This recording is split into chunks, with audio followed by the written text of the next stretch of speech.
Bien, comencemos entonces a ver ya cuáles son los servicios y productos que existen dentro de la plataforma de Azure. El primero, lógicamente, son los servicios de cómputo. Los servicios de cómputo son servicios sobre demanda que me permiten ejecutar aplicaciones dentro de la nube. Cuando yo hablo de servicio de cómputos, hablo de procesadores, de discos, de memoria, de componentes de red, incluso del sistema operativo dentro de las máquinas virtuales. Una de las ventajas que tienen los recursos de cómputo dentro de Azure es la rapidez con que yo puedo tener disponibles los recursos después de crearlos. Dependiendo, lógicamente, el tipo de recursos que estoy generando, el tamaño de los recursos que estoy generando y la cantidad de componentes asociados a estos recursos, un componente o un recurso puede estar disponible en segundos o en cosa de minutos en general. Tengo una amplia gama de recursos de cómputo que puedo disponibilizar, los vamos a ver en un momento, y todos ellos son en modalidad de pago por uso. A nivel de los recursos de cómputo específicos, los servicios de cómputo, el primero fundamental, lógicamente, que tenemos que conocer son las máquinas virtuales. Las máquinas virtuales dentro de Azure son exactamente igual que una máquina virtual en una nube privada, en un data center, virtualización on-premises. Emulaciones de software entonces de equipos físicos. Incluyen un procesador virtual, incluyen memoria, incluyen componentes de almacenamiento y componentes de red. Todas ellas, lógicamente, con algún sistema operativo instalado y donde yo puedo además sobre ese sistema operativo instalar recursos de software como si fuera una máquina física. Me permiten conectar a ellas vía escritorio remoto y tengo una amplia gama de este tipo de soluciones dentro de Azure. Máquinas con Linux, máquinas con Windows Server, Windows Client, Windows 10 por ejemplo, SQL Server, Oracle, máquinas IBM, incluso tengo máquinas dedicadas específicamente a workloads de SAP. Estas máquinas virtuales son infraestructura como servicio y se pueden utilizar en distintas formas que yo quiera. En general, este tipo de recursos de cómputo se utiliza cuando yo necesito administrar la mayor cantidad de componentes dentro de mi plataforma. Cuando necesito control sobre el sistema operativo y sobre el ambiente general, es recomendado que yo utilice máquinas virtuales. Los scale set son recursos de cómputo muy similar a una máquina virtual, con la salvedad de que aquí hablamos de varias máquinas virtuales que se despliegan y administran como si fuera una. Todas estas máquinas virtuales son exactamente iguales. Por lo tanto, un scale set está diseñado para soportar autoescalamiento. Yo no voy a tener que preconfigurar una nueva máquina virtual y dejarla ahí en caso que la necesite. Si yo genero un scale set, yo genero un tipo de máquina y ese tipo de máquina se va a replicar, se va a duplicar varias veces según las necesidades que yo tenga para poder mantener mis servicios. El proceso de levantar una máquina dentro de un scale set puede ser manual, automático o puede ser combinado. Otro componente importante dentro de los servicios de cómputo son los app services. Estos app services, servicios de aplicaciones, son una oferta de PaaS, de plataforma como servicio. Y están orientadas a la construcción, al desarrollo, al despliegue y al escalamiento de servicios web o móviles de grado empresarial, de alto rendimiento.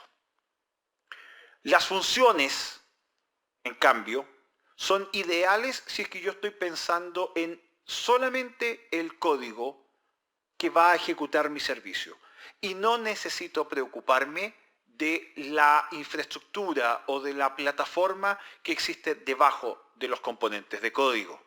En general se utilizan cuando yo necesito generar trabajo en respuesta a un evento, una acción en respuesta a un evento, por ejemplo, por un requerimiento vía REST o un timer o un mensaje que venga desde otro servicio de Azure y que me permita que el job o el trabajo se ejecute de manera rápida. Bien, pero ya es suficiente teoría. Vamos a la práctica. Hagamos una demo de cómo crear una máquina virtual utilizando el portal de Azure. Más adelante vamos a hacer un recorrido un poco más exhaustivo del portal y vamos a ver las diferentes herramientas de administración. Por ahora, creemos una máquina virtual y la vamos a dejar configurada para poder utilizarla más adelante. Bien, y acá tenemos el portal de Azure. Esta es la página que ustedes se van a encontrar cuando inicien la sesión. Dentro del portal vamos a ir recorriendo algunas cosas ahora. Por ejemplo, los enlaces más importantes para poder crear un recurso de manera rápida, todos los recursos, la administración de costos, Azure Active Directory, grupos de recursos, máquinas virtuales, los recursos que ustedes han utilizado recientemente, algunos recursos de navegación, el dashboard, las suscripciones, los recursos que tengan en la suscripción y los grupos de recursos. Y aquí abajo algunas herramientas importantes. Lógicamente es muy importante que conozcan el sitio de Microsoft Learn, donde ustedes pueden encontrar mayores recursos de capacitación sobre la plataforma. Los insto a que la naveguen, la revisen. Hay bastantes cursos ahí, hay bastantes learning paths de distintas tecnologías de Microsoft. Está el enlace al Azure Monitor, está el enlace al Security Center y a la administración de costos. Esos tres no los voy a tocar ahora porque los vamos a ver un poco más adelante.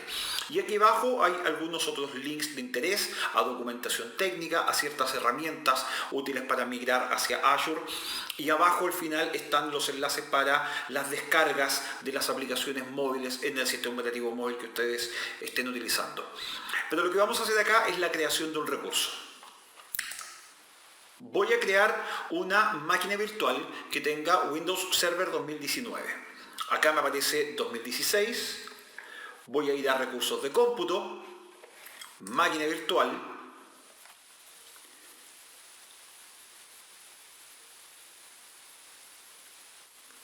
Y aquí ya comienza el asistente para la creación de la máquina virtual. Entonces, lo que voy a hacer acá primero es revisar cuál es la suscripción sobre la cual estoy creando los recursos. Ese tema es muy importante, ¿ok?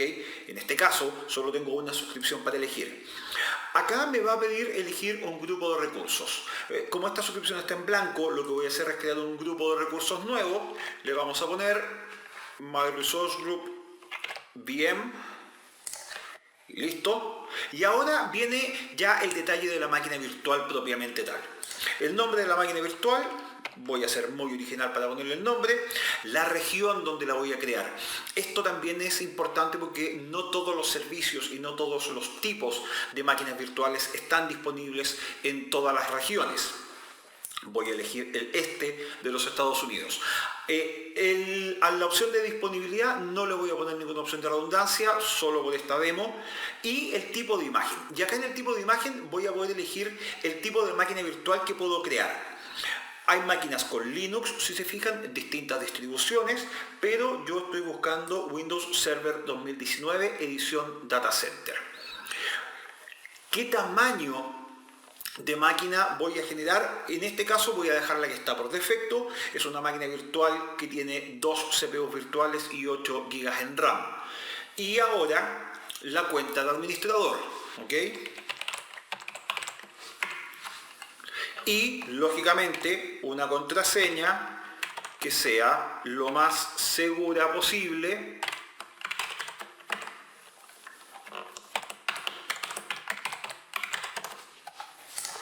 Y una vez listas las contraseñas, yo aquí puedo configurar de inmediato algunos puertos que quiera dejar configurados dentro de la máquina virtual.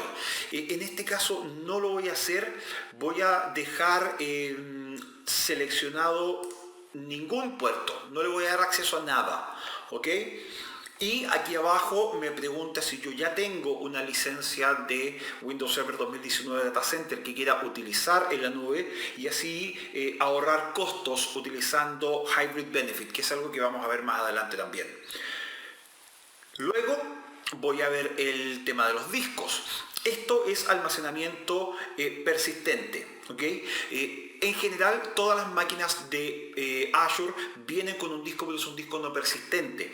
Si yo necesito almacenar datos de manera persistente en una máquina, lo que necesito es atacharle, adjuntarle un disco. Voy a mantener las características por defecto acá. Les voy a mostrar, tengo discos estándar, discos SD. No, hagámoslo con disco estándar. Hagámoslo con disco estándar, vamos a ahorrar costos en esta demo. El tipo de cifrado, por defecto, si se fijan, viene con cifrado at rest con una clave administrada por la misma plataforma. Y vamos a crear y adjuntar de inmediato un disco entonces. El nombre lo voy a dejar por defecto. No tengo ninguna fuente por ahora. Vamos a crear un disco normal. Y acá vamos a cambiar el tamaño y el tipo.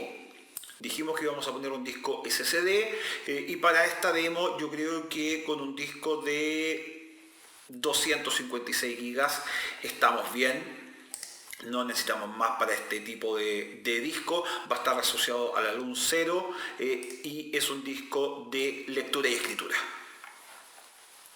A nivel de la red, va a crear una interfaz de red para esta máquina virtual, en la subred en la cual la va a levantar, una IP pública que va a tener un nombre. No voy a configurar ningún security group avanzado por ahora. Esto lo vamos a ver un poco más adelante. Le dije al principio que no tuviera ningún puerto abierto, lo voy a mantener así. No necesito tener un balanceador de carga por ahora tampoco. Y con eso ya vamos a revisar las opciones que configuré. Aquí va a realizar una validación de la máquina que estoy creando. Está todo ok, ticket verde y crear. Y al momento de crear la máquina virtual, arriba me sale una notificación de que está iniciando el despliegue de la plantilla. Esto es una plantilla que yo creé para crear esta máquina virtual. Eso es bien importante porque yo después voy a poder descargar esta plantilla si es que quiero y poder utilizarla en otras suscripciones o poder recrear esta máquina utilizando esa misma plantilla. El despliegue de la máquina ya comenzó. Y acá lo que vamos a ver es el detalle del despliegue de cada uno de los recursos asociados a la máquina virtual. Recuerden que los recursos son del tipo disco, hay memoria, hay procesador. Cada uno de esos recursos se va a ir creando y va a ir adjuntándose a la máquina virtual para poder completar el despliegue.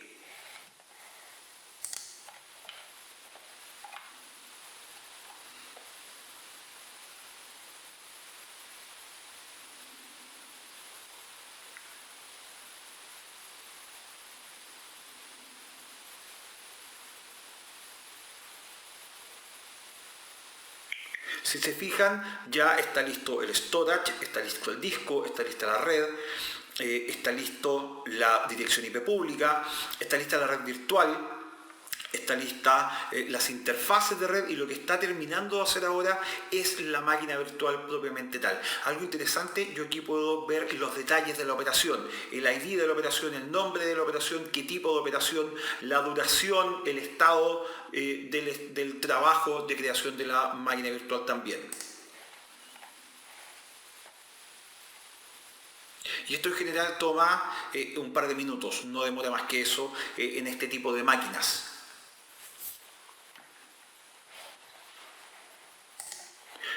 Bien, y ahora que el despliegue ya está completo, vamos al recurso, vamos a ver cómo quedó. Perfecto, la máquina está funcionando, ahí está el nombre del grupo de recursos, la dirección IP pública que tiene, la ubicación, el estado de la máquina se está ejecutando, la suscripción donde está y inmediatamente comienza a monitorear ciertos parámetros. Por ejemplo, el consumo de CPU, el consumo de red, el consumo de disco.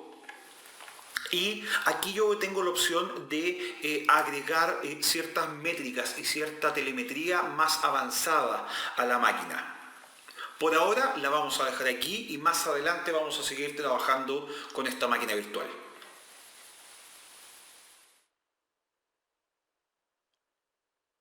Bien, pero no solo de máquinas virtuales vive el hombre, ¿cierto? Hay otros componentes dentro de la plataforma que me permiten realizar tareas muy similares a las máquinas virtuales. Y uno de ellos son los contenedores.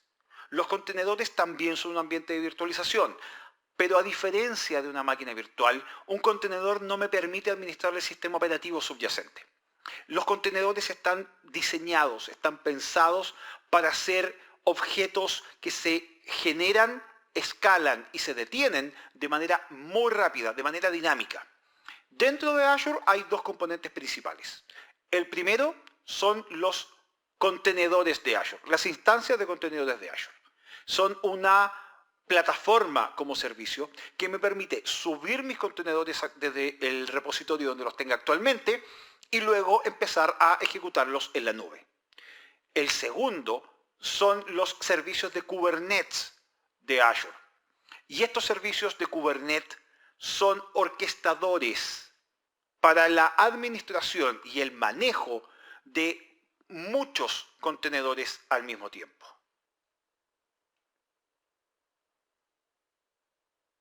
Otro componente muy importante, lógicamente, dentro de una infraestructura tecnológica es la red. Y para eso Azure provee muchos tipos de componentes y servicios para el mejor uso que yo quiera darle a mi red. Los componentes de red de Azure me entregan una gran variedad de funcionalidades dependiendo de mis necesidades específicas. Vamos uno por uno. Primero, veamos lo que son las redes virtuales de Azure. Las Azure Virtual Network o redes virtuales de Azure me permiten conectar varios tipos de recursos de Azure, por ejemplo, máquinas virtuales, entre ellas, para que se conecten entre ellas, se conecten con la Internet o incluso se conecten con redes que yo tenga on-premises. Una red virtual siempre está pensada para el ámbito de una sola región, pero yo siempre voy a poder generar distintas redes virtuales en distintas regiones y conectarlas utilizando pareo. Cada una de estas redes virtuales, eso sí, me va a entregar servicios de aislamiento, de segmentación y de comunicación dentro de los recursos que están dentro de ella o incluso con recursos que yo pueda tener on-premises. Y me va a permitir también ciertas características de ruteo y de filtro del tráfico. Otro componente muy importante es el balanceador de carga. Los balanceadores de carga Azure Load Balancer me permiten escalar mis aplicaciones y generar alta disponibilidad para mis servicios. Me permiten soportar millones de conexiones, tanto entrantes como salientes, en protocolo TCP y UDP. Yo puedo utilizar estos balanceadores de carga para poder manejar mi tráfico desde Internet, para poder manejar el tráfico que tengo dentro de mi entorno de Azure o incluso hacer redireccionamiento de puertos para cierto tráfico o conectividad hacia fuera de mi infraestructura de Azure dentro de mis redes virtuales en la plataforma.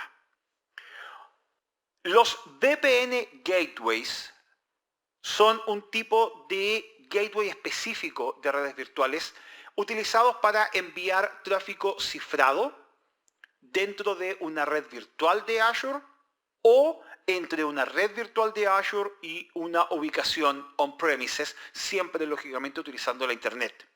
La ventaja que me ofrecen estos VPN Gateways es que me entregan una conexión mucho más segura vía Internet entre lo que es mi infraestructura de Azure y mi infraestructura on-premises. Los Azure Application Gateways, en cambio, son balanceadores de carga para tráfico web que me permiten administrar el tráfico de mis aplicaciones web. Mediante estas, los usuarios se van a poder conectar a mis aplicaciones. Con uno de estos Application Gateways, entonces yo voy a poder rutear efectivamente el tráfico basado en una dirección IP fuente y un puerto IP fuente y llevarlo hacia una dirección y puerto de destino. Además, me va a permitir proteger las aplicaciones utilizando un Web Application Firewall. Voy a poder utilizar redireccionamiento de tráfico y otras opciones de configuración más a nivel de seguridad. Y finalmente tenemos los Content Delivery Network, los CDN. Los CDN son redes de servidores que están distribuidos alrededor del mundo para poder entregar eficientemente contenido web a los usuarios. Es una forma que tenemos para que el contenido a los usuarios les llegue desde la región lo más cercano posible para minimizar la latencia. Estos CDN yo puedo alojarlos en Azure o puedo alojarlos en alguna otra ubicación. Lo importante es que yo genere copias locales de contenido, caché de contenido, en esos lugares estratégicos para mejorar la experiencia de los usuarios. En general, el uso típico de estos CDN son aplicaciones web que tienen contenido multimedia. Un evento de lanzamiento, por ejemplo, algún producto en alguna región específica del mundo, o cualquier tipo de aplicación, cualquier tipo de evento donde yo espero que ciertos usuarios de una región específica se conecten de manera concurrente a mis recursos en la nube y yo poder entregarles entonces el contenido de la mejor manera posible. A nivel de los tipos de datos que yo puedo manejar en Azure, lógicamente dentro de la plataforma puedo manejar datos estructurados. Los datos estructurados son aquellos datos que están asociados a un esquema específico, donde todos los datos tienen los mismos campos o las mismas propiedades. Estos datos estructurados se pueden almacenar en bases de datos, en tablas de base de datos, ordenadas en filas y columnas. Todos estos datos estructurados dependen de claves, en general claves primarias, que me permiten saber cómo una fila específica en una tabla está relacionado a los datos que existen en otra fila en otra tabla de mi modelo. Los datos estructurados también se conocen como datos relacionales. Los que tengan experiencia como administradores de base de datos saben mucho de este tema. El esquema de los datos es quien define las tablas de los datos, los campos dentro de la tabla y me genera las relaciones entre ellos. Los datos estructurados son una de las maneras más simples que existen para poder ingresar datos, consultar datos y analizar los datos. ¿Por qué? Porque todos los datos van a seguir el mismo formato. Un ejemplo muy simple, muy básico de datos estructurados es, por ejemplo, la información financiera. Otro tipo de datos que yo puedo manejar dentro de la plataforma son los datos semiestructurados. Los datos semiestructurados lógicamente tienen una mucho menor organización que los datos estructurados, no se almacenan mediante un formato relacional. Eso significa que no todos los campos están asociados específicamente a una tabla, a una fila o alguna columna. En general, los datos semiestructurados contienen ciertas etiquetas que me permiten generar la organización y la jerarquía aparente de estos datos. Estos datos semiestructurados en general se conocen como NoSQL y posiblemente ustedes han oído hablar de eso. ¿Qué tipos de datos semiestructurados en general encontramos? Todo lo que sean libros, los blogs o los documentos HTML, por ejemplo. Y finalmente tenemos los datos no estructurados. Estos datos no estructurados no tienen ningún tipo de estructura diseñada. Por lo tanto, estos tipos de datos no estructurados pueden mantener cualquier clase de dato dentro de ellos. Cada día son más prominentes estos tipos de datos no estructurados, a medida que cada vez más empresas, cada vez más usuarios están utilizando distintas fuentes de datos dentro de sus sistemas. El ejemplo más común de estos tipos de datos no estructurados son, por ejemplo, documentos PDF, imágenes, fotos que yo guardo en la internet, videos o un archivo JSON, por ejemplo. Y para poder trabajar de manera apropiada con estos tipos de datos que existen actualmente, yo en Azure tengo los servicios de almacenamiento. Los servicios de almacenamiento me permiten almacenar archivos, mensajes, tablas y cualquier otro tipo de información. Yo puedo utilizar este servicio de Azure Storage por sí mismo, por ejemplo, como si fuera un file share dentro de la nube, pero en general los desarrolladores lo utilizan mucho más para almacén de datos mientras están desarrollando. Estos almacenes pueden ser utilizados después entonces por aplicaciones web, por sitios web, aplicaciones móviles, aplicaciones de escritorio o por cualquier solución que ellos estén desarrollando.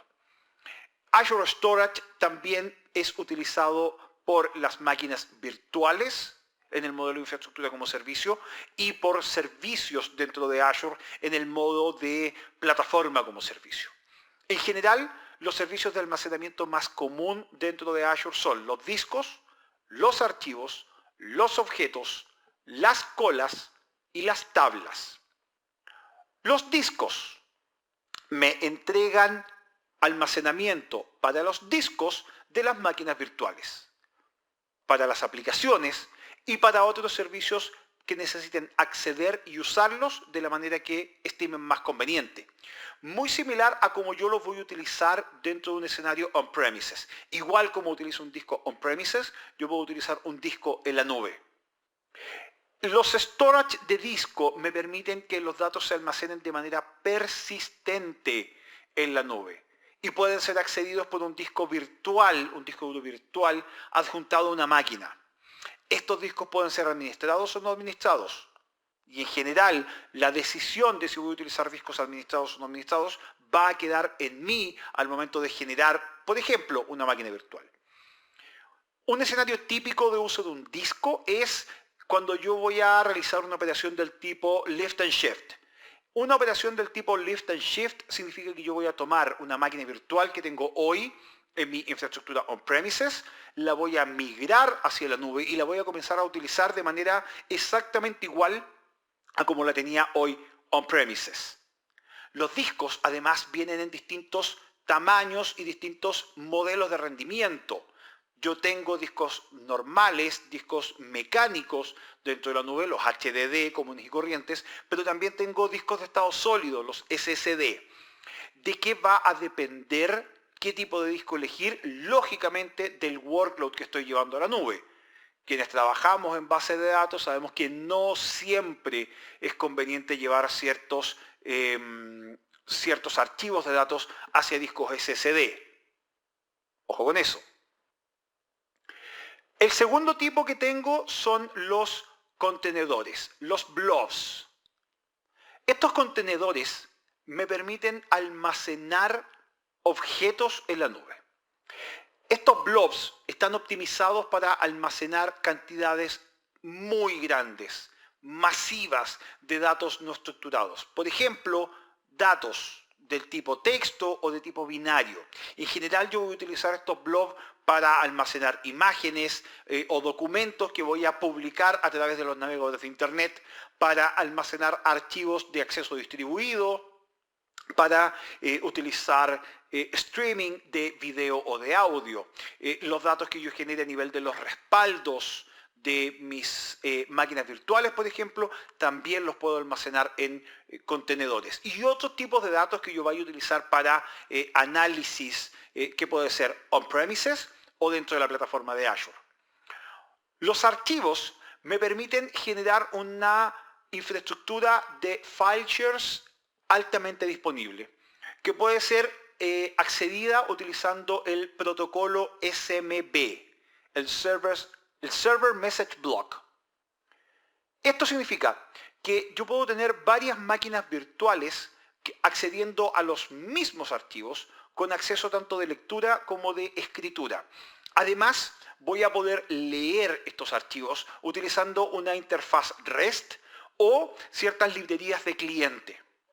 Una de las cosas que me permite distinguir a los Azure Files, a los archivos de Azure, desde archivos que yo tenga en un file share corporativo, es que yo puedo acceder a los archivos que tenga almacenados en un file share de Azure desde cualquier parte del mundo.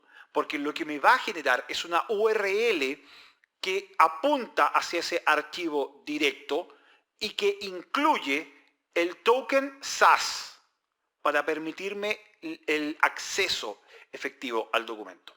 Yo puedo generar tokens SAS y esos tokens me van a permitir el acceso a un archivo o a una carpeta, por ejemplo, privada, por un periodo específico de tiempo. En general, los file shares se utilizan en muchos escenarios, como ustedes deben saber.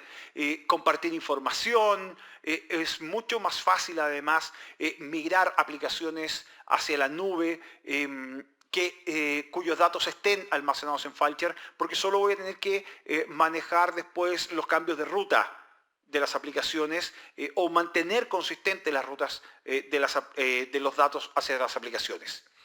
Yo puedo almacenar ahí, por ejemplo, también archivos de configuración que voy a poder acceder después desde múltiples máquinas virtuales. Finalmente, tengo las colas y las tablas. Las colas es un servicio que utiliza para almacenar y recuperar mensajes.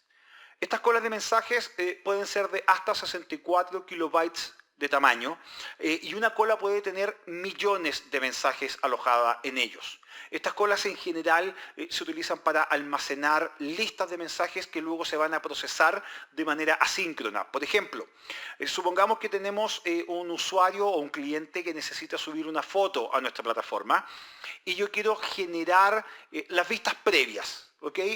Estas vistas previas pequeñitas de cada una de estas fotos.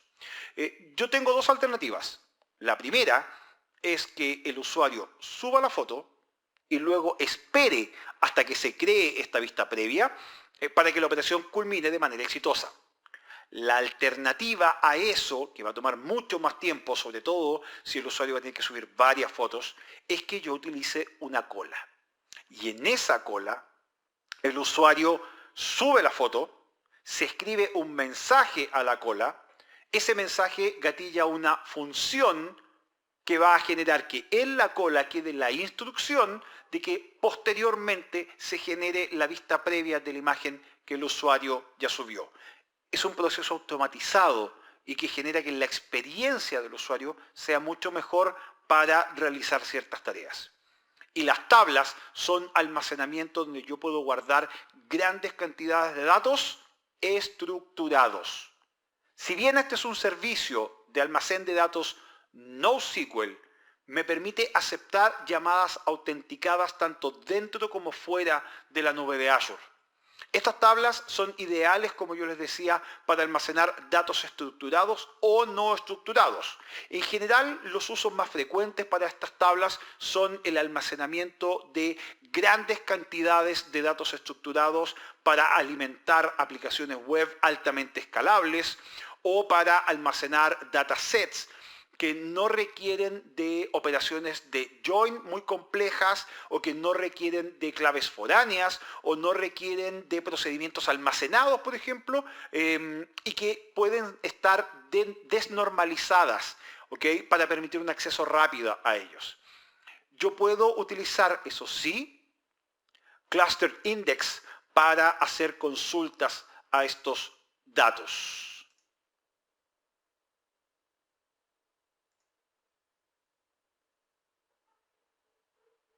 Otro componente muy importante dentro de Azure son los servicios de bases de datos. Estos servicios de base de datos dentro de Azure son completamente administrados por Microsoft, son lógicamente plataforma como servicio y permite que los administradores de base de datos y los desarrolladores se preocupen menos de la infraestructura de base de datos y más del rendimiento de la base de datos. Me permiten generar rendimiento escalable y rendimiento de clase empresarial con capacidades de alta disponibilidad ya incorporadas dentro de la plataforma, que yo solamente tengo que utilizar, no tengo que preocuparme de configurarlas. Esto va a permitir que el escalamiento, en caso de ser necesario, sea muy rápido, me va a permitir tener una distribución global de mis datos sin tener que preocuparme de una eventual caída del servicio de base de datos. Los desarrolladores pueden utilizar este tipo de servicios entonces para construir aplicaciones que tengan monitoreo automático, que tengan características de seguridad ya incorporadas por defecto, que tengan detección de amenazas, que tengan recomendaciones de mejoras de rendimiento y que tengan distribución global, como les iba comentando. A nivel de los servicios más utilizados dentro de Azure, el primero es Azure Cosmos DB. Y Azure Cosmos DB es una base de datos globalmente distribuida que me permite escalar y me permite almacenar los datos de manera independiente de las regiones de Azure donde yo las tenga alojados. Es importante saber que Cosmos DB soporta datos independientes de su esquema.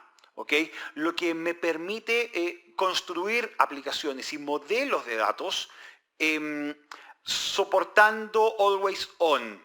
¿Okay? ¿Esto por qué es importante? Porque esto me va a permitir soportar cambios constantes en los datos, que es algo que se da hoy en día en las aplicaciones. Yo puedo utilizar este Cosmos DB para almacenar datos que se están actualizando y se están manteniendo por los usuarios alrededor de todo el mundo. Y me permite generar de manera muy rápida, en realidad, soluciones altamente escalables, como les decía anteriormente.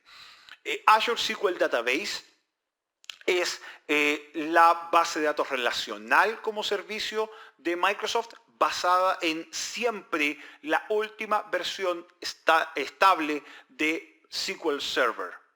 SQL Database es un motor de base de datos de alto rendimiento, lógicamente muy confiable, completamente administrable por el usuario y con altas características de seguridad. Y esto me permite que los desarrolladores tengan ya ciertas características asociadas a estos aspectos que acabo de mencionar por defecto dentro de la plataforma y ellos simplemente se tengan que preocupar de la programación de los sitios o aplicativos que se van a conectar a este SQL Server. Y un servicio que es muy interesante de conocer es Azure Database Migration, que es un servicio también completamente administrable que está diseñado para permitir migraciones sin dolor, por decirlo de alguna manera, desde múltiples fuentes de datos hacia las distintas plataformas de datos que existen en Azure, teniendo en cuenta que voy a tener la menor cantidad posible de caída o de baja de mis servicios en caso que esté haciendo migraciones en línea. Este servicio va a utilizar el Data Migration Assistant de Microsoft para generar un reporte de levantamiento y este reporte de levantamiento me va a entregar ciertas recomendaciones que yo debo realizar o ciertas tareas recomendadas que yo debo realizar antes de llevarme mi base de datos desde alguna de las fuentes, que pueden ser on-premises u otros proveedores de base de datos de nube, hacia Azure. Una de las ventajas que tengo es que yo, después de que he realizado esta revisión, tengo este reporte y puedo realizar, o ya he realizado, perdón, las acciones de remediación necesarias, puedo iniciar de manera automática el proceso de migración. El Data Migration Service, el Database Migration Services, va a realizar todas las tareas necesarias a la hora de realizar efectivamente la migración. ¿Les parece entonces si ahora vamos a ver cómo generamos una base de datos Azure SQL Database? Vamos. Bien, vamos a crear entonces ahora nuestra base de datos SQL. Para eso en el Home, SQL Database, agregar nueva base de datos y primero, lógicamente, revisar que la suscripción sea la correcta. Una vez que ya validamos, vamos a crear, en este caso, un nuevo grupo de recursos. Voy a mantener esta constante que tengo yo de utilizar nombres descriptivos para mis demostraciones. ¿Ok? Ahora el nombre para la base de datos, nuevamente un nombre bastante simple. Y ahora viene la configuración del servidor, la creación del servidor. Yo no tengo ningún servidor SQL actualmente corriendo en esta suscripción, por lo tanto voy a crear uno nuevo. Como nombre vamos a buscar de nuevo uno que sea simple, descriptivo. SQL Server está ocupado. Bueno, a ver, diferenciémoslo de los otros. Yo nací un día 13 del mes, por lo tanto, veamos, 003 está funcionando. Lógicamente, tenía la impresión de que podía ser así. Vamos a ver ahora, le damos un nombre de usuario al administrador y una contraseña que lógicamente sea segura. Confirmamos la contraseña, luego podemos ver la región donde vamos a crear esta instancia. No la voy a modificar porque está en el este de los Estados Unidos, que es lo que venimos usando. No tengo la necesidad de utilizar el pool elástico de recursos de SQL. Esta es una demo solamente, no voy a tener esta base de datos en operación más adelante. Y finalmente puedo elegir la instancia que voy a levantar a nivel de cómputo y almacenamiento. Yo voy a mantener la que está por defecto, es una generación 5 con 2 cores y 32 gigas de almacenamiento. A nivel de la red voy a dejar un endpoint público. ¿Okay? Dentro de las reglas del firewall voy a permitir que otros servicios y recursos de Azure se puedan conectar a este motor de base de datos. ¿Por qué? Porque supongamos que después quiero levantar una aplicación y esta aplicación que se pueda conectar lógicamente al motor. A nivel de configuraciones adicionales, la fuente de datos. Esto me permite elegir una base de datos en blanco, un respaldo o una base de datos de ejemplo y yo voy a elegir mi querida AdventureWorks LT con la que vengo trabajando hace ya más años de lo que yo quisiera explicitar lógicamente. A nivel del set de caracteres de la base de datos va a quedar por defecto y no voy a agregar ninguna configuración avanzada de seguridad, ya que de nuevo esta es simplemente una demostración. Revisamos que los parámetros sean los indicados y le damos crear. Viene nuevamente una validación y comienza el despliegue de la instancia de base de datos y lógicamente la creación de la base de datos de ejemplo. Si se fijan, ahí me dice que ya está levantando el servidor, está creando el servidor, el estado de la operación es aceptado. Significa que mi servidor, mi instancia de SQL Database ya está siendo creada. Pueden ver que ya en el detalle está creado el servidor, está creado el firewall y ya aceptó la creación de la base de datos propiamente tal. Significa que ya está comenzando a generar la base de datos y luego va a tomar la base de datos de ejemplo que yo utilicé, la AdventureWorks LT, para cargar esos datos, cargar ese respaldo, en realidad es lo que hacemos cuando utilizamos la base de datos de ejemplo de SQL Server, dentro de mi DB1 o mi base de datos SQL Database. Listo, ya está creada la base. ¿Ok? Entonces, ¿qué es lo que vamos a hacer ahora? Vamos a ir a la base de datos y vamos a probarla. Entonces, ya estando aquí en la base de datos, tengo algunas opciones, lógicamente, el grupo de recursos, el estado de la base, la suscripción, el nombre del servidor con la URL en caso que necesite conectarme desde afuera, ¿ok? Y de nuevo los indicadores de rendimiento. Abajo, acá, tengo Transparent Data Encryption que ya está configurado por defecto en la base de datos. Si se fijan, eso me da seguridad desde el momento en que yo creo la base. No tengo la georreplicación, no tengo las capacidades de seguridad. Por ahora lo vamos a mantener así, no necesito más configuraciones para este ejemplo. Pero, ¿cómo probamos que la base de datos esté funcionando? Bien, vamos al editor de consultas. El login ya está. Vamos a poner la contraseña. Ajá, y me tiró un error. A ver, me dice que no se puede. ¿Por qué no se puede? Porque está bloqueado por defecto el acceso desde cualquier dirección IP vía internet acá. Entonces, para poder modificar ese parámetro, tengo que ir a configurar el firewall del servidor. Entonces, vamos a agregar la IP desde la que estoy conectado ahora. Ahí está la dirección y todo el resto lo vamos a mantener tal como está. Guardamos los cambios. Antes de eso, una revisión más. No hay ninguna regla abajo. Bien, está perfecto. Guardamos entonces. Ya están habilitadas. Volvemos a la base de datos. Vamos al editor de consultas entonces. Ojalá que los dioses de la internet se apiaden de mí y esto funcione. Funcionó, perfecto, estamos. Ya tenemos conexión a la instancia y ya tenemos conexión a la base de datos. Hagamos una consulta. Voy a hacer una consulta bastante simple, no voy a hacer nada muy elaborado. Un select top 20 de un par de tablas dentro de la base de datos.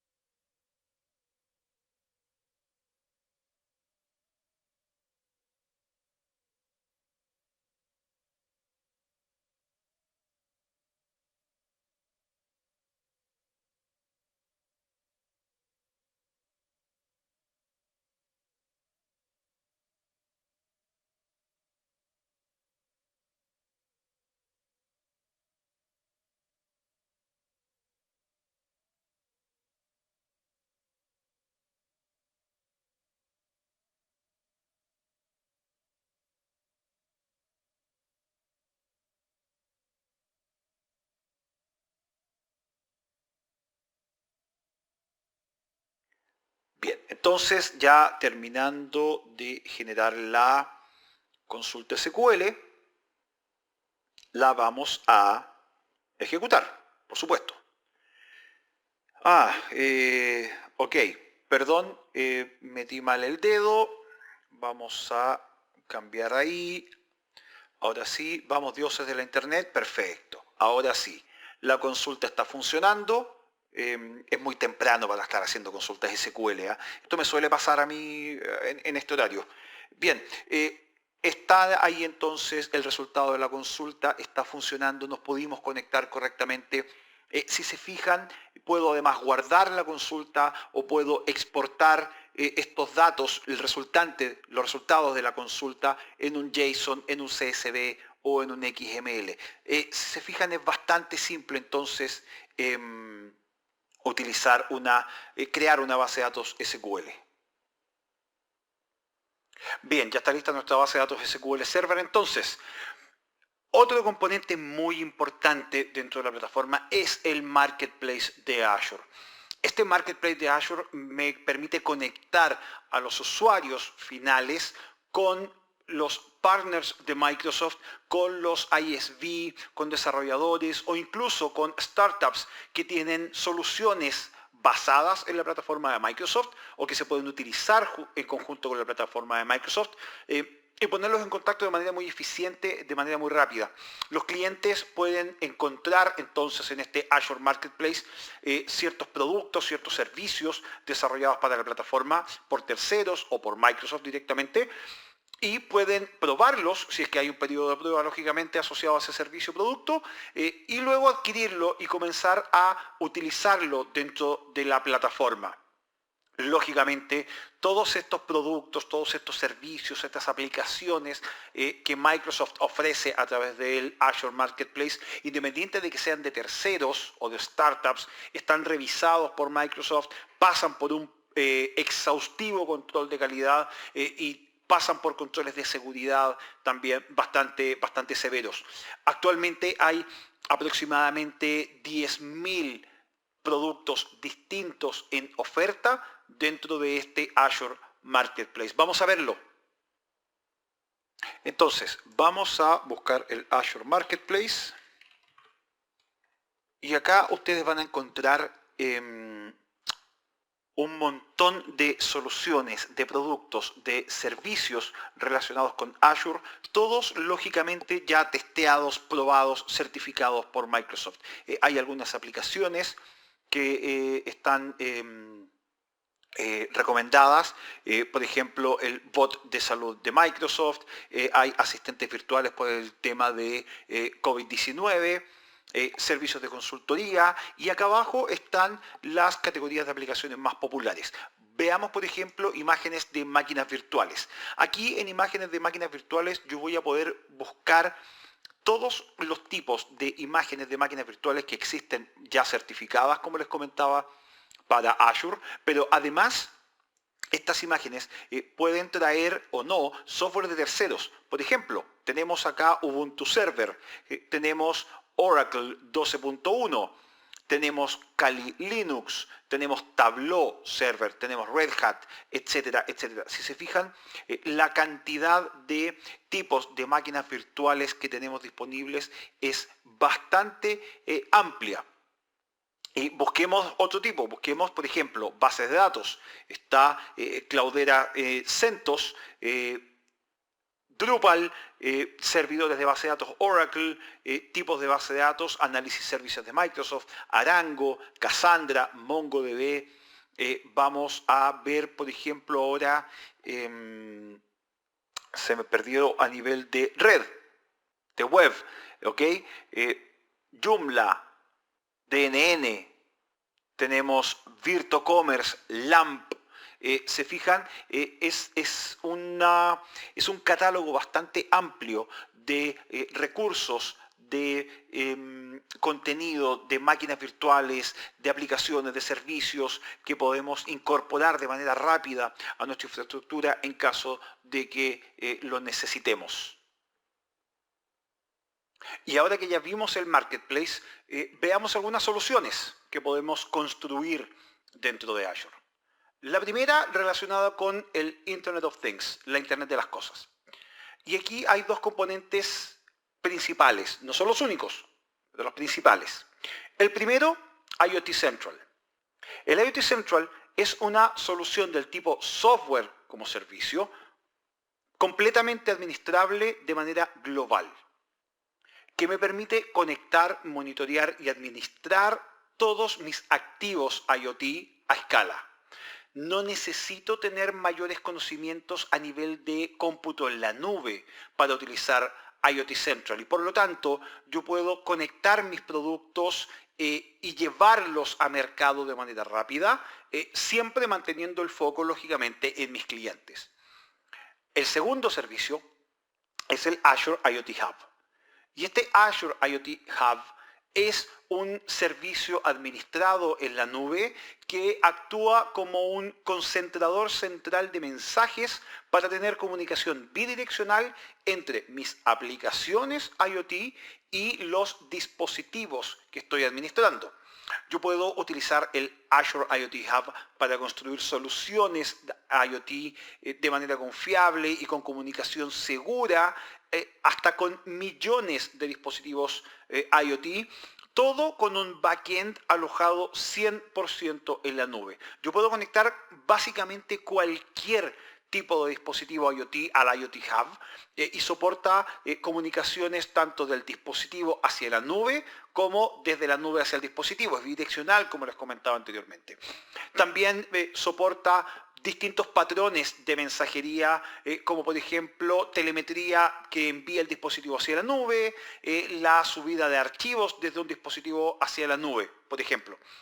El IoT Hub es muy útil además para poder monitorear mis dispositivos y así estar tranquilo de que el estado de salud de estos dispositivos es el correcto. Voy a poder revisar ciertos eventos típicos, como por ejemplo cuando di de alta un dispositivo, si es que hay algún fallo en algún dispositivo, problemas de conexión o desconexión de un dispositivo específicamente. Las capacidades de esta IoT Hub en realidad son bastante interesantes y me van a permitir construir soluciones altamente escalables de la Internet de las cosas. Después tengo Big Data, el análisis de datos también. En general, acá voy a preocuparme de tres soluciones. Tampoco son las únicas, pero sí voy a hablar de tres en específico. La primera es Azure SQL Data Warehouse. No sé si ustedes se acuerdan, aquí voy a recordar tiempos antiguos. Cuando partió la virtualización, yo tengo muy patente una presentación que se hizo alguna vez donde me dijeron hay tres servicios que uno nunca va a poder virtualizar. El primero es Active Directory, el segundo es Exchange y el tercero es SQL Server. Bueno, hoy en día tenemos Azure Active Directory, tenemos Microsoft 365 y Exchange Online, y no solo tenemos Azure SQL Database, sino que tenemos Azure SQL Data Warehouse, un Data Warehouse completo de clase empresarial basado en la nube, que me permite ejecutar queries complejas utilizando petabytes de datos si fuese necesario y utilizando al Azure SQL Data Warehouse como un componente base dentro de mi solución de Big Data para poder así importar grandes volúmenes de datos utilizando Polybase como motor de consultas y luego utilizar todas las funcionalidades de este Azure SQL Data Warehouse para poder correr consultas de analítica a escala masiva. Comparado con una base de datos tradicional on-premises, en general Azure SQL Data Warehouse tiene un rendimiento bastante interesante y tiene mejoras de rendimiento que permiten que ciertos tipos de consultas se ejecuten en incluso segundos, independiente del volumen de datos asociados a estas consultas. El segundo componente muy importante es Azure HD Insight. Azure HD Insight es un servicio de analítica de código abierto altamente y completamente, administrable. Es un servicio en la nube que me permite realizar procesos masivos de datos de manera fácil, de manera rápida y de manera muy eficiente a nivel del costo. ¿Por qué? Porque HD Insight me permite ejecutar frameworks de código abierto y generar clusters que pueden estar en Apache Spark, en Hadoop, en Kafka, en Storm o en HBase, por ejemplo. ¿Okay? HD Insight también soporta escenarios tipo ETL, de extracción, transformación y carga de datos, me permite soportar data warehousing, me permite soportar incluso escenarios de Machine Learning y escenarios de IoT. Y finalmente tengo Azure Data Lake Analytics. Azure Data Lake Analytics es un servicio de jobs de analítica bajo demanda que me permite simplificar estos procesos de Big Data. Porque en lugar de yo tener que hacer despliegue, configuración ajustar el hardware específico para mi solución, yo utilizando Azure Data Lake Analytics simplemente me preocupo de escribir las consultas que me van a permitir transformar los datos de un formato a otro y luego extraer los resultados de estas consultas según mi necesidad. Todo este servicio de analítica puede procesar grandes cantidades de jobs de transformación de datos o de analítica de datos. Me permite escalarlos de manera instantánea y ojo, y esto es muy importante, solo voy a pagar por el job mientras lo esté ejecutando, lo cual hace que esta herramienta específicamente sea altamente efectiva a nivel de los costos. La inteligencia artificial es algo que vemos cada día más. La inteligencia artificial en el contexto del cómputo en la nube está basada en un enorme rango de servicios. Es el core, es el núcleo de Machine Learning. Machine Learning es la técnica de ciencia de datos que permite que los computadores utilicen datos existentes para realizar predicción de comportamiento, de resultados o de tendencias. Utilizando Machine Learning, entonces, los computadores pueden aprender a realizar ciertas operaciones sin estar programados explícitamente. Estas predicciones de Machine Learning pueden generar que los dispositivos sean cada vez más inteligentes. Un ejemplo típico de esto es cuando ustedes compran en línea, ¿cierto? Cuando ustedes compran en línea hay un algoritmo de Machine Learning por debajo que está buscando recomendarles a ustedes un producto que pueda ser de su interés o que esté relacionado con la compra que están intentando realizar. Bueno, cuando yo realizo la compra, finalmente, la información, los datos de esta compra se almacenan en la nube o se almacenan en algún lugar, en un repositorio, y hay una máquina que va a analizar mi patrón de compra para así poder saber cuál podría ser un producto que más adelante podría interesarme. Eso por un lado. Pero hay otra arista del Machine Learning que me permite manejar la seguridad.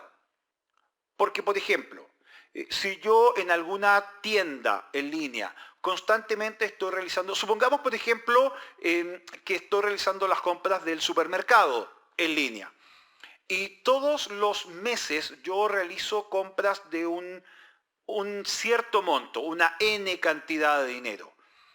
Y todos los meses realizo las compras aproximadamente en la misma fecha y como les decía, siempre cercano a un monto específico. Pero después, una semana después o 10 días después de que yo realicé mi compra normal de supermercado en línea, aparece una transacción en el supermercado en línea que es por 3 o 4 veces el monto normal que yo compro y además fuera del rango de tiempo. ¿Qué podría significar eso? Podría significar un fraude. Podría significar que alguien logró acceder a mi cuenta, incluyendo los datos de mi tarjeta de crédito, por ejemplo, y realizar una compra. Entonces, Machine Learning sirve en este sentido para dos cosas. Una, para predecir el comportamiento mío como comprador, como usuario de la plataforma. Y dos, para protegerme como consumidor en caso de que alguien quiera realizar un fraude. Vamos a las soluciones, en realidad, que es lo que más nos importa. Azure Machine Learning Service me entrega entonces un ambiente 100% basado en la nube, donde yo puedo desarrollar, entrenar, probar, desplegar, administrar y hacer seguimiento sobre mis modelos de Machine Learning. Una de las ventajas de Azure Machine Learning Service es que soporta tecnologías de código abierto.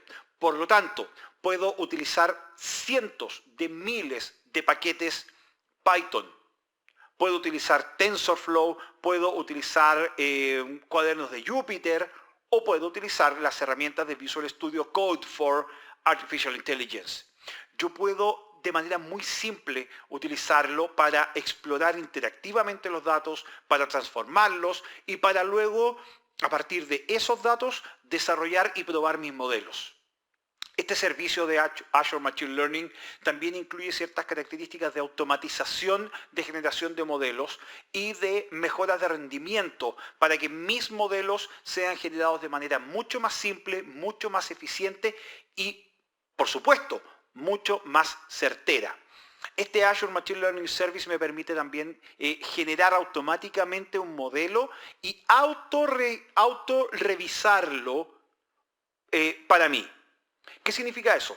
Que yo voy a generar, o la plataforma en realidad va a generar un modelo para mí basado en modelos que yo he realizado anteriormente y lo va a entrenar y lo va a revisar para que la performance, el rendimiento del modelo sea el óptimo. Luego yo voy a poder comenzar las pruebas con ese modelo en mi máquina local y finalmente lo voy a poder escalar hacia la nube. Una vez que ya tengo el modelo finalizado, el modelo revisado y mejorado, yo hago el despliegue, por ejemplo, en un container, en un contenedor, ya lo vimos antes, y utilizar el servicio de Machine Learning para trabajar con Python, por ejemplo, y así poder tener un poco más de control sobre los algoritmos que voy a utilizar. El segundo componente, y este en particular a mí me gusta mucho, y cuando yo empecé a introducirme en los temas de Machine Learning, Azure Machine Learning Studio fue una herramienta fundamental para mí. ¿Por qué? Porque Machine Learning Studio es un workspace colaborativo, pero es un workspace tipo drag and drop, muy visual, donde yo puedo construir y puedo probar y puedo desplegar soluciones de Machine Learning sin la necesidad de escribir código. Entonces, para quienes están empezando con Machine Learning, es un muy buen acercamiento a la plataforma, porque te permite utilizar modelos preconstruidos, algoritmos preconstruidos y preconfigurados y ciertos módulos de manejo de datos que ya están listos para consumirse. Entonces, podríamos utilizar este Azure Machine Learning Studio si queremos experimentar con ciertos modelos de manera rápida, sin tener que armar toda una infraestructura por debajo y ver si es que estos algoritmos que estoy utilizando son lo suficientemente avanzados o son lo suficientemente certeros para la solución que yo estoy realizando. Una cosa que sí es muy importante tener en cuenta es que Machine Learning Studio me entrega mucho menos control sobre los algoritmos que Machine Learning Service. ¿Ok? Eso es muy importante tener en cuenta.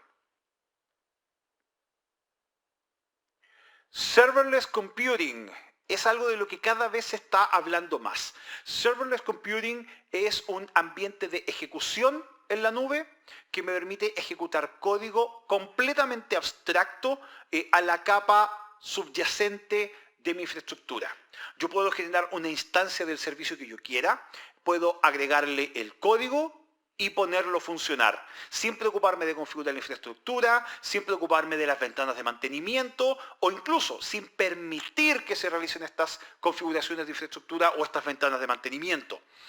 Yo puedo configurar estas aplicaciones serverless entonces para que, por ejemplo, respondan automáticamente a un evento. Este evento puede ser un endpoint REST, puede ser un timer periódico o puede ser incluso un mensaje que yo reciba desde otro servicio de Azure. Estas aplicaciones serverless solo se van a ejecutar entonces si hay un evento que las gatille.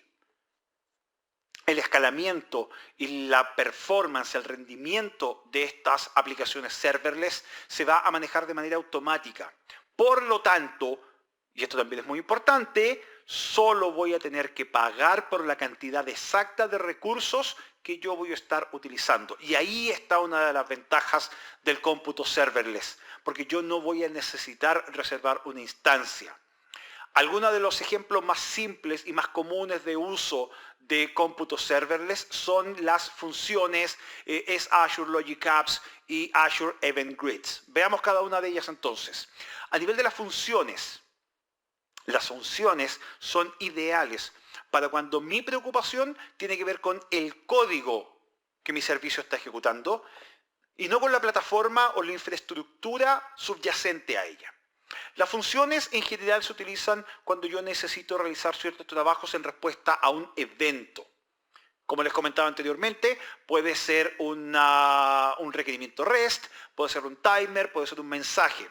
Y cuando eso ocurre, el job se ejecuta de manera muy rápida dentro de segundos, incluso menos. Las funciones en Azure escalan automáticamente y eso también es una muy buena ventaja. Esto va a ser así solo cuando la función se gatille y solo en caso que la plataforma detecte que la demanda va a ser variable. Por ejemplo, ¿qué pasa si yo tengo una solución IoT que recibe muchos mensajes? Porque, por ejemplo, es un servicio de delivery.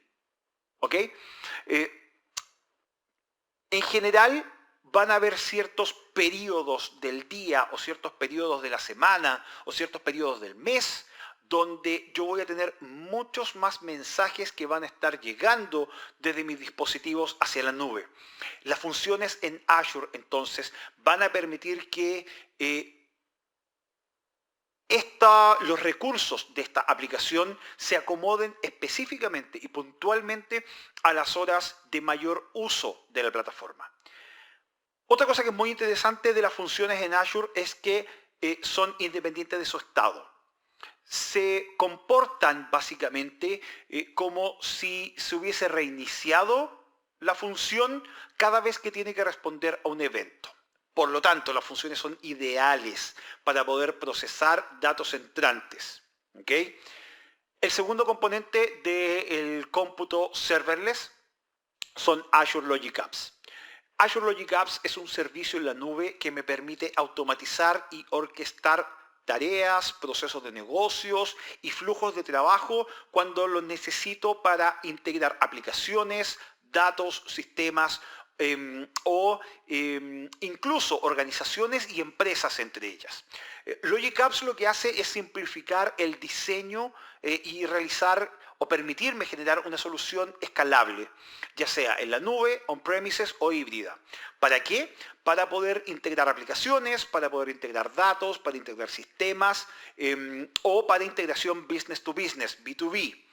Estas Logic Apps están diseñadas entonces para un diseño 100% web y pueden ejecutarse lógicamente gatilladas simplemente por un servicio en Azure sin la necesidad de escribir algo de código. Si yo quiero generar alguna integración, por ejemplo, a nivel empresarial, con Azure Logic Apps, utilizando Azure Logic Apps, yo puedo elegir de una galería que hoy tiene más de 200 conectores, incluyendo Salesforce, SAP, Oracle DB y algunos FileShare. El tercer componente muy importante es Azure Event Grid. Azure Event Grid me permite construir aplicaciones de manera fácil, teniendo en cuenta que siempre es una arquitectura basada en eventos. Por lo tanto, es completamente administrable.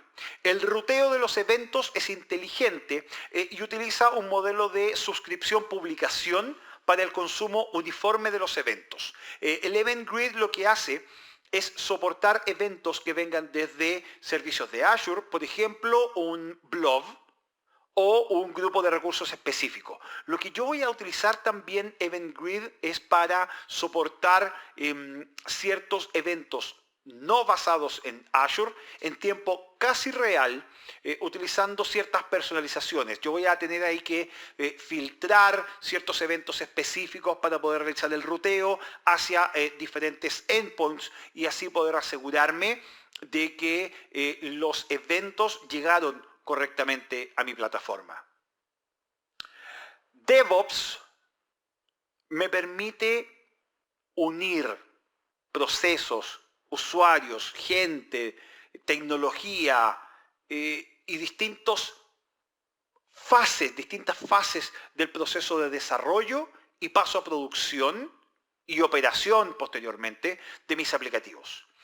Con Azure DevOps Services yo voy a poder crear, construir y publicar pipelines que me permitan integrar de manera continua o entregar de manera continua y desplegar de manera continua mis aplicaciones. Yo voy a poder integrar ciertos repositorios centralizados que tenga, voy a poder integrar pruebas de mis aplicaciones, realizar monitoreo sobre las aplicaciones y trabajar con algunos artefactos que tenga. Voy a poder también trabajar con logs para poder trazar automatizar el despliegue de la infraestructura o integrar incluso herramientas de terceros y servicios como por ejemplo Jenkins. Todas las funciones que yo tengo dentro de Azure DevOps me permiten que la plataforma esté muy integrada para permitir que el despliegue sea consistente, sea repetible para mis operaciones y así mejorar mi ciclo y mi proceso tanto de construcción como de liberación y despliegue de las aplicaciones. En general, Azure DevOps Services me entrega las herramientas de colaboración para mis ambientes de desarrollo, incluyendo repositorios Git, tableros Kanban y, importante, ustedes posiblemente ya conocen lo que es DevOps Services, porque DevOps Services es lo que antiguamente se llamaba Visual Studio Team Services. Otro componente muy interesante dentro de DevOps son los Azure Lab Services. Estos Azure Lab Services son un servicio que permite que los desarrolladores y la gente que trabaja en las pruebas de las aplicaciones generen ambientes de manera rápida dentro de Azure, minimizando los costos y controlando los costos de estos ambientes. Los usuarios pueden probar las aplicaciones, hacer aprovisionamiento rápido de Windows y de Linux, utilizando plantillas y artefactos que son 100% reutilizables. Además, yo puedo integrar estos pipelines de desarrollo con DevTest Labs para así hacer aprovisionamiento bajo demanda de ciertos ambientes. Y importante saber, posiblemente lo conozcan también, los DevTest Labs antes se llamaban DevOps Tests. Y los App Services. Los App Services me permiten construir aplicaciones web o móviles para cualquier plataforma o dispositivo. Los App Service me permiten construir y alojar aplicaciones web, backends móviles, en el lenguaje que yo quiera, sin tener que preocuparme de la infraestructura subyacente.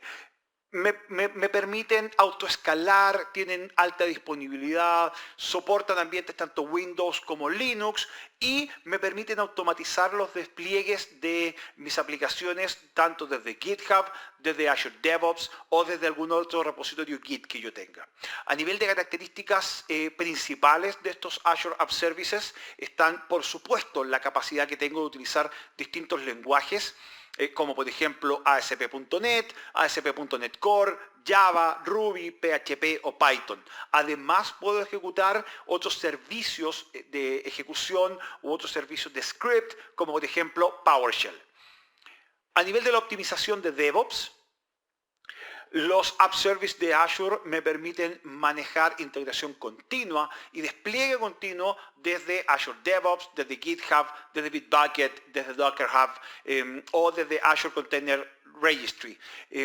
Yo puedo aquí promover actualizaciones a través de los ambientes tanto de testeo como de publicación final y administrar mis aplicaciones utilizando PowerShell o utilizando la línea de comandos. Eso lo vamos a ver un poquito más adelante. Otra funcionalidad muy importante de los Azure App Services es la capacidad de escalar globalmente siempre con alta disponibilidad. Me permite escalar manual o automáticamente. Si yo estoy hospedando mis aplicaciones en cualquier parte de la infraestructura global de data centers de Microsoft, voy a poder hacer uso y aprovechar los SLA comprometidos dentro de la plataforma para traspasarlos a mis aplicaciones. También es importante el tema de los conectores y las conexiones que existen a distintas plataformas de software como servicio o a distintas plataformas de datos on-premises. Yo puedo elegir, hay actualmente más de 50 conectores para sistemas corporativos como SAP, para servicios de software como servicio como Salesforce, para servicios de Internet como Facebook o incluso acceder a datos que están on-premises utilizando conexiones híbridas y Azure Virtual Networks. Y un punto que es extremadamente importante es el de la seguridad y el cumplimiento. App Services cumple con ISO, cumple con SOC, cumple con PCI, puedo autenticar a mis usuarios utilizando Azure Active Directory. Si no tengo Azure Active Directory, puedo utilizar componentes de inicio de sesión social como Google, Facebook, Twitter o una Microsoft Account. Además, muy importante es saber que yo puedo generar restricciones a nivel de direcciones IP y también puedo administrar los servicios de identidad que voy a utilizar con mis servicios de aplicaciones. Las plantillas puedo elegirlas desde WordPress, puedo elegirlas desde Joomla, puedo elegirlas desde Drupal, integrarlas con Visual Studio para tener ciertas herramientas dedicadas para la creación, el despliegue y el debug de mis aplicaciones. Fundamental son las características de API y móviles, porque voy a tener soporte para escenarios de API y simplificación de escenarios de aplicaciones móviles mediante el uso y la habilitación de autenticación, sincronización de datos offline, notificaciones push, entre otras. Y ya lo estábamos conversando hace un momento atrás, la opción del código serverless, que es la ejecución de snippets de código o de scripts de código bajo demanda sin tener que provisionar o administrar una infraestructura y, muy importante, siempre pagando solo por el tiempo de cómputo que mi código está utilizando. Pero vamos a verlo. Generemos un app service, generemos una aplicación web dentro de Azure. Bueno, creemos entonces ahora nuestro servicio web, nuestra aplicación web. Para eso vamos a ir a crear un recurso y el tipo de recurso que vamos a crear es un app service. Entonces, aquí en app services no tenemos ninguno, vamos a agregar. De nuevo, el asistente nos va a pedir que validemos primero la suscripción donde vamos a crearlo El grupo de recursos. Voy a generar un nuevo grupo de recursos. Muy original con el nombre, para ser consistente. El nombre. Y el nombre le vamos a poner y la vamos a crear en Docker. ¿Les parece? Hagámosla en Docker para aprovechar de ver esa funcionalidad. Y de nuevo voy a jugar con mi suerte. Perfecto, el 13 no está ocupado. Y vamos a publicar en un contenedor en Docker. Lógicamente vamos a dejar Linux como el sistema operativo y la zona, vamos a mantener la zona este de Estados Unidos. A la hora de elegir el plan de aplicación, también lo voy a mantener por defecto. Y ahora configuremos el contenedor. Vamos a tener un solo contenedor. La imagen fuente va a ser desde Docker Hub. El tipo de acceso va a ser público. Y aquí en la imagen y la etiqueta vamos a dejarlo como Microsoft ACI- y vamos a volver al viejo y querido Hola Mundo. Vamos a revisar y crear.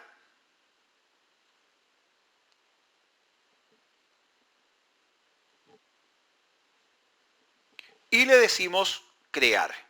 Va a iniciar el despliegue.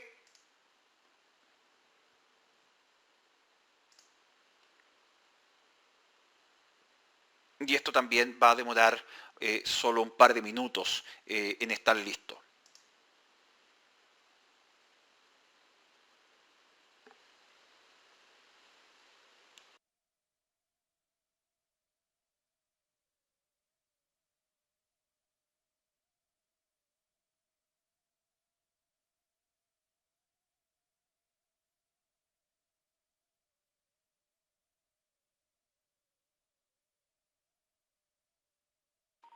Bien, y ahora que ya me avisa que está listo,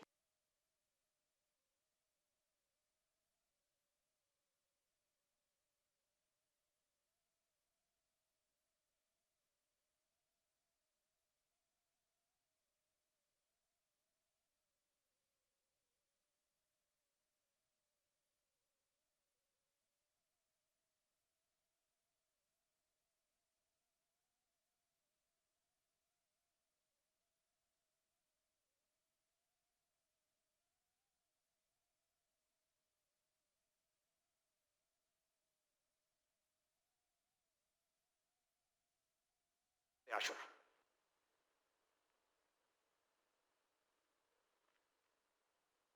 Y ahora que ya sabemos crear un app service, una aplicación web en Azure, vamos a las herramientas de administración, que son muy importantes.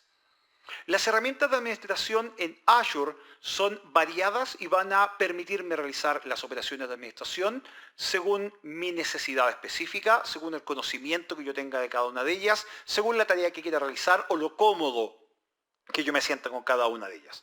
La primera es, lógicamente, Azure Portal.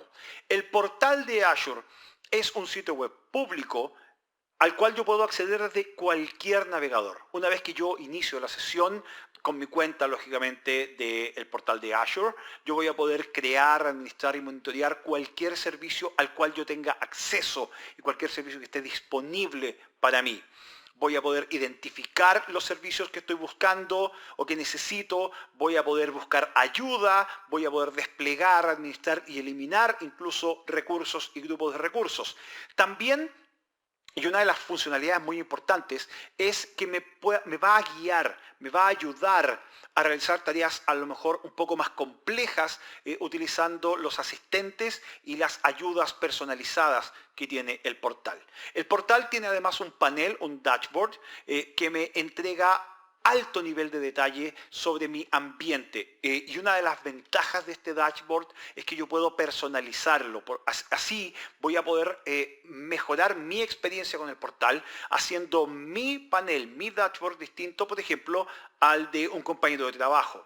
algunas cosas que son más importantes para mí o más necesarias para mí tener a la vista rápidamente, las puedo poner en mi dashboard a diferencia de otros roles dentro de la compañía.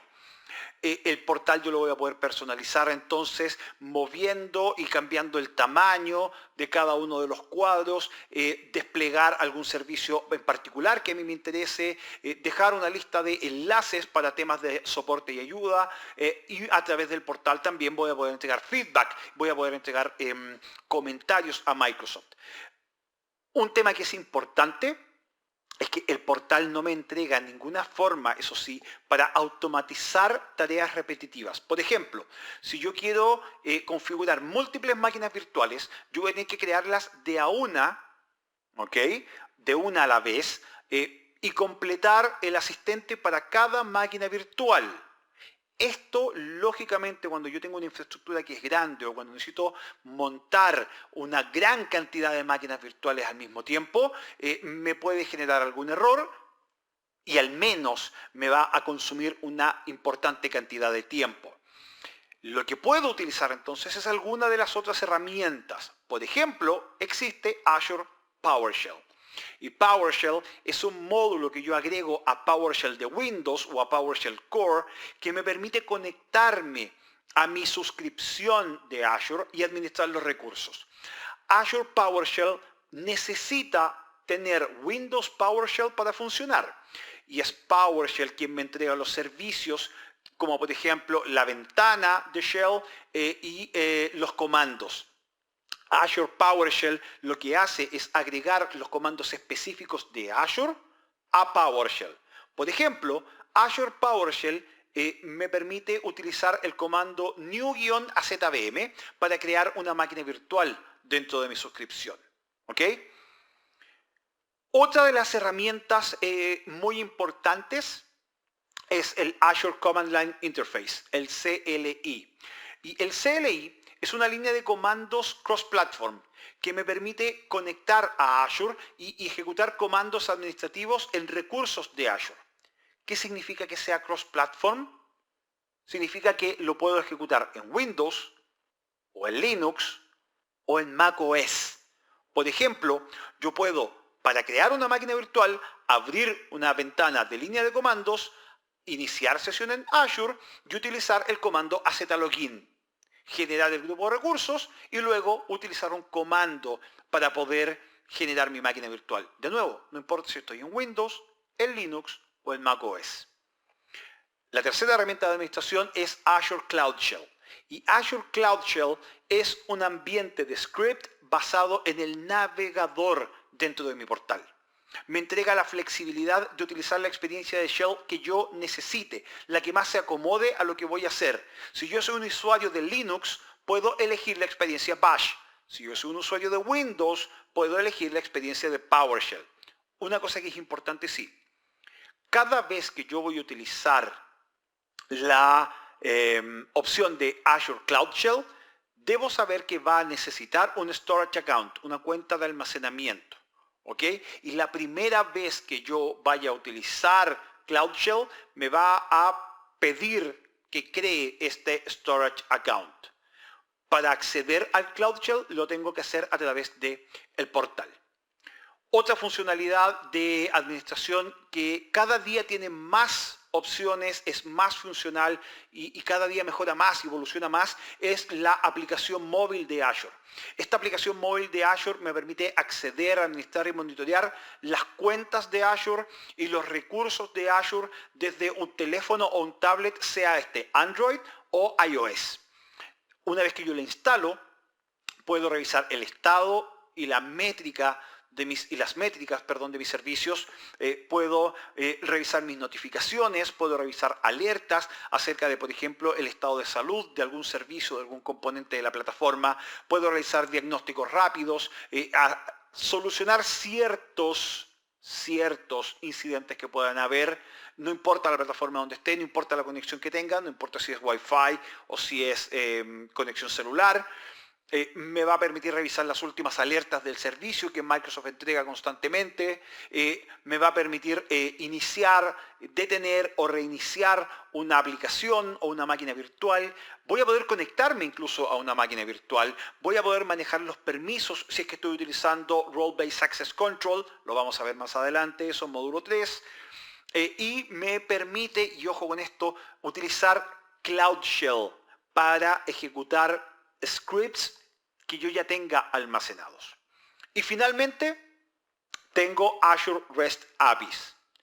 Y estas REST APIs son endpoints de servicio que me permiten configurar métodos para poder crear, actualizar o eliminar el acceso a ciertos recursos de servicios. ¿Okay? Estas REST APIs están definidas como un conjunto de funciones que los desarrolladores en general utilizan para generar requerimientos y recibir respuestas vía protocolo HTTP. Por ejemplo, un GET o un POST. Vamos ahora sí a ver el portal en detalle, se los debo desde la primera demostración cuando vimos cómo creamos una máquina virtual. Aquí vamos a revisar el portal, vamos a revisar Cloud Shell en detalle. Entonces, vamos a ver el portal y vamos a ver Cloud Shell. Partamos con Cloud Shell, así mientras se ejecutan los comandos les voy a ir mostrando algunas otras partes del portal de Azure. Para ingresar a Cloud Shell, aquí a la derecha de la barra de búsqueda está Cloud Shell. La primera vez que lo inicien les va a pedir generar una cuenta de almacenamiento, un storage account. ¿Okay? Yo puedo configurar ciertos parámetros de este storage account, por ejemplo, importantísimo siempre la suscripción, la región donde la voy a crear, el grupo de recursos, el storage account o el file share. En este caso yo no voy a modificar absolutamente nada, voy a ir por las opciones por defecto y vamos a crear entonces este storage account para Cloud Shell específicamente. ¿Okay? Cloud Shell yo puedo utilizar Bash o puedo utilizar PowerShell. Aquí va a depender de dónde yo me sienta más cómodo trabajando, cuál es el ambiente al que estoy más acostumbrado. Para efectos de esta demo vamos a usar Bash. Lo que vamos a hacer va a ser bastante simple. Vamos a crear un grupo de recursos y una máquina virtual, nada más que eso. ¿Okay? Aquí ya está creando entonces mi sesión. Algunas cosas importantes, algunos detalles importantes que tiene Cloud Shell. Por ejemplo, como les comentaba recién, la capacidad de ir moviéndose entre Bash y PowerShell. Con este botón puedo reiniciar la sesión de Cloud Shell que estoy utilizando. Acá puedo abrir una nueva pestaña con una nueva sesión. Y para hacer más cómoda la navegación yo puedo maximizar y dejar solamente la línea de comandos para poder utilizarla. Se fijan, ya está listo. Bienvenidos a Azure Cloud Shell. Para utilizar Azure CLI, utilizar AZ y escribir help para obtener ayuda sobre Cloud Shell. Pidamos ayuda entonces, partamos por ahí.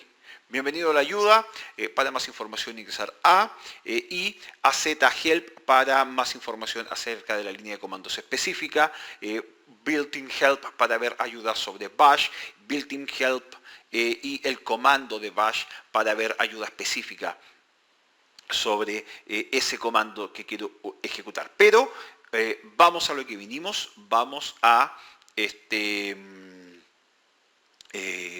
crear nuestro grupo de recursos y nuestra máquina virtual. ¿Okay? Voy a reiniciar la sesión, más que nada para tener interfaz limpia. Soy un fan de mantener la pantalla lo más despejada posible.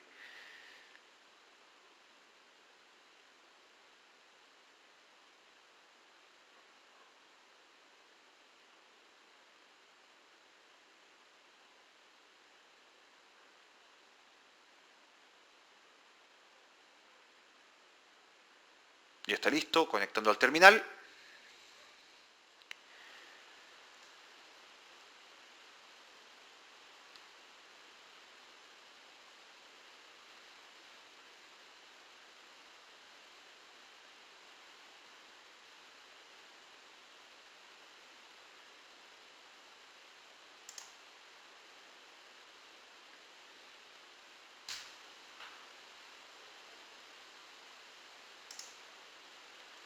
Y listo.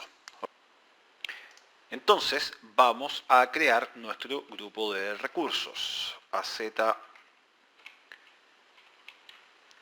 Group Create, el nombre y la ubicación. East US.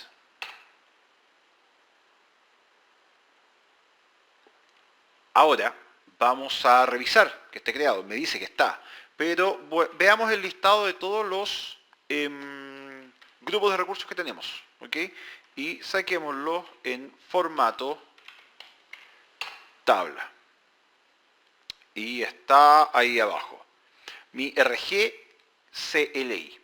Entonces, ahora vamos a crear la máquina virtual. Voy a poner todos los comandos, voy a poner el comando azvmcreate y los parámetros necesarios los voy a ir poniendo aquí abajo. ¿Okay? Lo primero, lógicamente, es el nombre de la máquina virtual, seguido por el grupo de recursos, resource-group, donde ya está creada esta máquina. Luego la imagen que vamos a utilizar, que va a ser Ubuntu. La ubicación también es importante, lógicamente, East US. Y finalmente los últimos dos parámetros, que son el admin username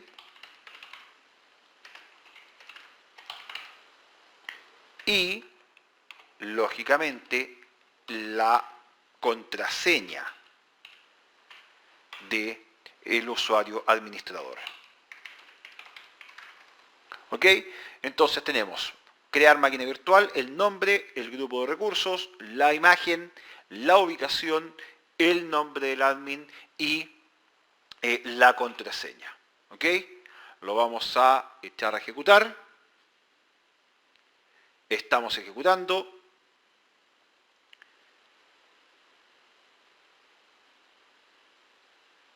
Esto va a tomar aproximadamente un minuto, puede ser, 2 minutos. Así que, mientras tanto, ¿les parece? Vamos a ver el portal. ¿Ok? Para ir a ver el portal, voy a dejar minimizado el batch. Para volver a verlo, simplemente pincho donde está Cloud Shell. Mi sesión no se ha cerrado. ¿Ok? Para algunas cosas que son interesantes del portal. Algo que a mí en lo personal me gusta mucho del portal de Azure es la capacidad que tengo para agregar o editar el portal. Este es un dashboard bien básico, es el dashboard normal. Pero yo aquí con este lápiz puedo decir editar y puedo ir agregando algunos otros paneles que pueda necesitar para poner información que pueda ver directamente. ¿Qué tipo? Puedo tener, por ejemplo, gráficos de métricas, puedo tener un resumen de la actividad de los usuarios, el listado de todos los usuarios y grupos que tengo dentro de la organización, paneles de Active Directory en este caso, la identidad de la organización específicamente tal, algunas tareas rápidas a nivel de Active Directory también, el Marketplace que ya está, las opciones de ayuda y soporte, tutoriales y ayudas que también son bastante útiles. Y uno que a mí en general me gusta tener siempre a la vista, las métricas de seguridad. ¿Ok? Y vamos a dejar también los grupos de recursos a la vista. ¿Ok?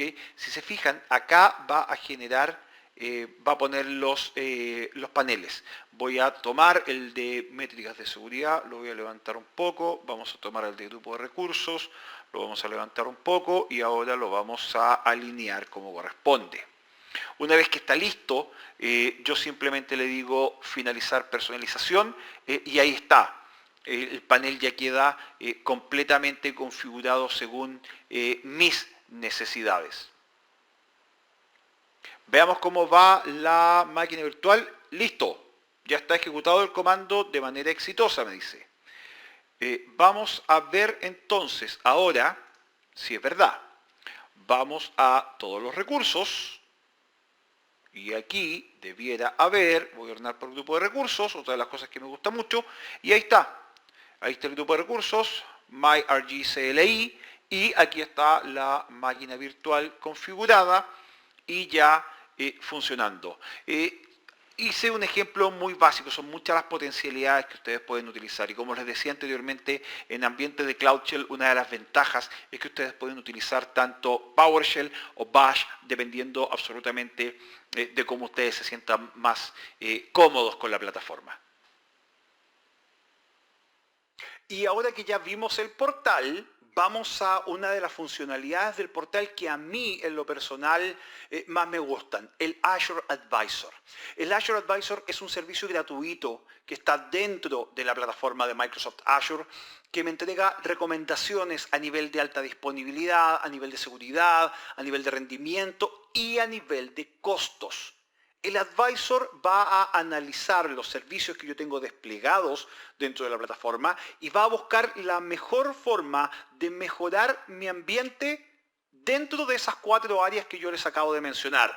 Alta disponibilidad, seguridad, rendimiento y costos. Con el Azure Advisor entonces yo voy a poder obtener recomendaciones a nivel de mejores prácticas personalizadas, pero que son proactivas y además que son accionables. Me va a permitir mejorar el rendimiento, la seguridad y la disponibilidad de mis recursos y me va a entregar recomendaciones. Y esto es muy importante, por eso es que a mí el Azure Advisor me gusta tanto en realidad, porque las recomendaciones que entrega las entrega con alguna acción propuesta. Entonces nos dice qué es lo que debiéramos hacer para seguir esa recomendación. Yo puedo acceder al portal, a Azure Advisor desde el portal de Azure y en el menú de navegación voy a la pestaña que dice Advisor. Hagámoslo. Les voy a mostrar un poco cómo funciona este Azure Advisor y por qué a mí me gusta tanto. Entonces, el Advisor es, como les decía yo, es una herramienta fantástica, a mí me encanta en realidad.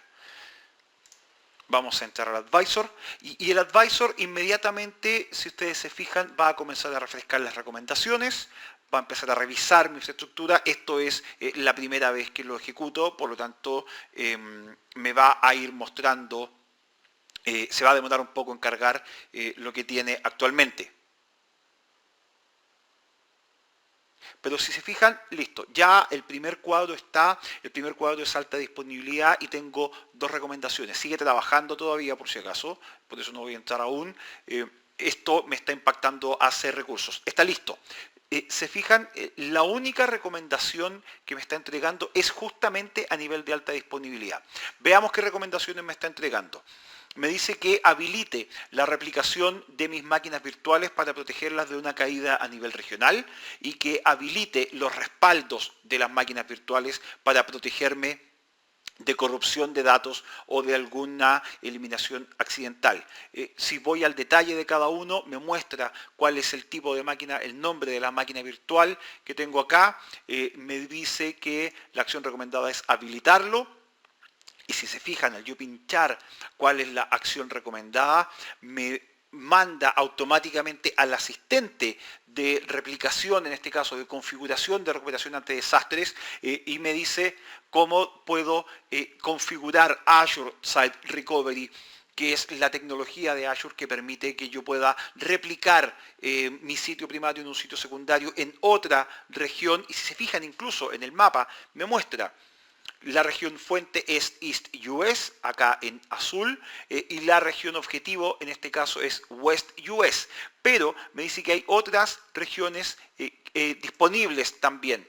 Y aquí yo voy a poder elegir en este caso cuáles son las regiones disponibles. Fíjense, y esto es bien interesante, que todas las regiones están dentro de Norteamérica.